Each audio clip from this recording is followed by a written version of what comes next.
অনেকেই বলে যেটা দেখি না তা মানি না। যারা স্রষ্টাকে বিশ্বাস করে না তারা বলে আনসিন ইজ নাথিং, যেটা দেখা যায় না এটা বিশ্বাস করি না। নাস্তিক্যবাদের ছড়াছড়ি আছে না নাই? বাগেরহাটে কোনো নাস্তিক নাই মনে হয়, কথা কন। আছে আছে আছে। এত দাড়ি টুপি এগুলার ভিতরে ঢুকে কেমনে? ওগুলা পিছনে পিছনে থাকে, এগুলা আজীবন পিছনে পিছনে থাকবে। কথা বলেন।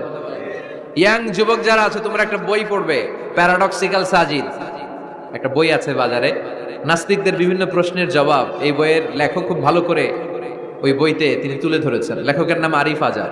এটা পড়লে শিক্ষিত যারা, তাদের মনের মধ্যে এই ঘুরপাক করা প্রশ্নগুলোর উত্তর তারা পেয়ে যাবে। বইয়ের নাম প্যারাডক্সিক্যাল সাজিদ, আরিফ আজাদের লেখা। তো তার পাশাপাশি এই সূরাটা পড়লেও আমরা জানতে পারবো, কারণ এই সূরাটা হচ্ছে the surah is an eye opener for us all, আমাদের সবার চোখ খুলে দিবে।